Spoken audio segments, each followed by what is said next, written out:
Hi అండి, నేను మీ విజయ. ఈరోజు నడుము బలం, ఉక్కు లాంటి శరీరం కోసం మనం ఒక హెల్దీ సున్నుండలు ఎలా చేసుకోవాలో చూద్దాం. దీన్ని రాగులతోటి, మినుములతోటి, డ్రై ఫ్రూట్స్ తోటి చాలా టేస్టీగా, హెల్దీగా ఈ రెసిపీని చేసుకుందాం. ఈ లడ్డూని చిన్నపిల్లల నుంచి పెద్దవాళ్ళ వరకు ఎవరైనా తీసుకోవచ్చు. అందరూ కూడా చాలా చాలా హ్యాపీగా తినవచ్చు. ఇందులో ప్రోటీను, కాల్షియంతో పాటు మైక్రోన్యూట్రియన్స్ కూడా ఉంటాయి. సో ఎవరైనా సరే రోజు ఒక లడ్డు తిన్నారంటే నడుము, కాళ్ళు నొప్పులే కాదు, కండరాల నొప్పులను కూడా తగ్గించుకోవచ్చు. దీన్ని రెగ్యులర్ డైట్లో రోజు భోజనం అయిన తర్వాత మధ్యాహ్నం పూట ఒక లడ్డూని చేర్చుకుంటే ఆరోగ్యం మన చేతుల్లోనే ఉంటుంది. ముందుగా దీనికి కావలసిన పదార్థాలు: 1 కప్పు మినుములు, 1 కప్పు రాగులు, 1.5 కప్పు బెల్లం, ఒక 5-6 ఇలాచి, 1 కప్పు నెయ్యి. ఈ మినుముల్ని మనం ముందు బాగా పొడి బట్టలో వేసి బాగా శుభ్రంగా తుడుచుకుంటే అందు మీద ఉండే తెల్లటి పొరలాంటిది పోతుంది. ఇందులోనే డ్రై ఫ్రూట్స్ 1/2 కప్పు జీడిపప్పు, 1/2 కప్పు బాదం. ఇప్పుడు ముందుగా బాండీలో 1/2 కప్పు జీడిపప్పు, 1/2 కప్పు బాదం, ఈ రెండింటిని డ్రై రోస్ట్ చేసుకోవాలి. బాగా ఎక్కువగా రోస్ట్ చేసే అవసరం లేదు. ఇవి కొంచెం తడిపోయి గలగల వేగితే సరిపోతుంది. ఇలా వేగితే సరిపోతుంది. వీటిని మిక్సీ జార్లోకి తీసుకుందాం. ఇలా మిక్సీ జార్లోకి తీసుకున్న వీటిని బాగా మెత్తగా పొడి చేసుకుని పక్కన ఉంచుకోవాలి.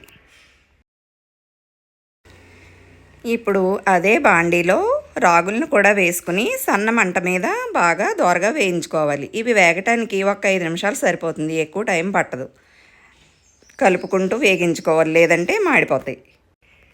చూస్తున్నారుగా, ఇలా వేగిన వాటిని మిక్సీ జార్లోకి తీసుకోవాలి.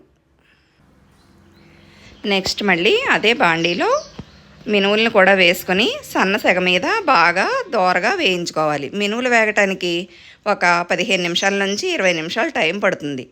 దాన్ని సిమ్లో పెట్టుకుని లోపల నుంచి వేగేలా వేయించుకుంటేనే సున్నుండలు టేస్ట్గా ఉంటాయి. కాబట్టి సన్న సెగ మీద ఒక 20 నిమిషాల పాటు వేయించుకోవాలి. ఈ మినుములు బాగా వేగిపోయిన తర్వాత 1 టేబుల్ స్పూన్ బియ్యం కూడా వేసుకుని బియ్యాన్ని కూడా బాగా దోరగా వేయించుకోవాలి. ఈ బియ్యం వేయటం వల్ల సున్నుండ అంగుడికి అంటుకోకుండా ఉంటుంది. ఇప్పుడు ఇలా బాగా వేగిన ఈ మినుములు, రాగులు అన్నీ బాగా చల్లారనిచ్చుకుని మిక్సీ జార్లో వేసుకుని డ్రై ఫ్రూట్స్, ఈ బియ్యం అన్నీ వేసుకుని బాగా మెత్తగా పొడి పట్టుకోవాలి. బాగా మెత్తగా అంటే బాగా మెత్తగా అయిపోదు, చిన్న మొరువులా కొంచెం గరుగ్గా ఉంటుంది. అలా ఉంటేనే సున్నుండ టేస్ట్గా ఉంటుంది. ఇప్పుడు దీన్ని ఒక వెడల్పాటి బౌల్లో వేసుకుని ఇందులోనే 1.5 కప్పు బెల్లం, కొద్దిగా పొడి బెల్లం వేసుకుని మిక్సీ పట్టుకుంటే బెల్లం ఈవెన్గా కలుస్తుంది. అందుకని కొద్దిగా పొడి వేసుకుని అందులో బెల్లాన్ని కూడా వేసుకుని 1.5 కప్పు బెల్లాన్ని వేసుకుని మిక్సీ పట్టుకుని ఈ మిక్సీ పట్టిన బెల్లాన్ని మొత్తం ఈ పిండిలో బాగా కలుపుకోవాలి.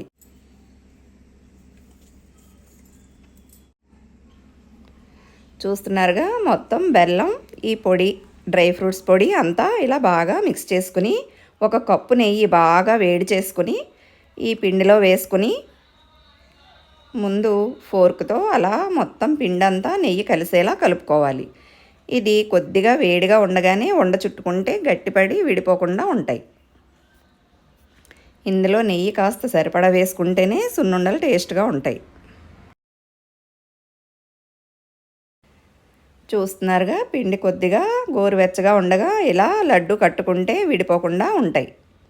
ఇలా మొత్తం పిండినంతటిని లడ్డూలు చుట్టుకుంటే ఇవి 15 రోజుల నుంచి 20 రోజుల పాటు, 1 నెలల పాటు నిల్వ ఉంటాయి.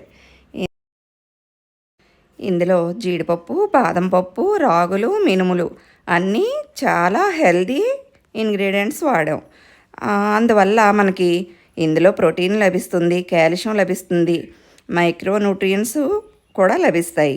అందువల్ల మనకి నడుము నొప్పులు, కాళ్ళ నొప్పులు, కండరాల నొప్పులు ఇలాంటివి లేకుండా ఉంటాయి.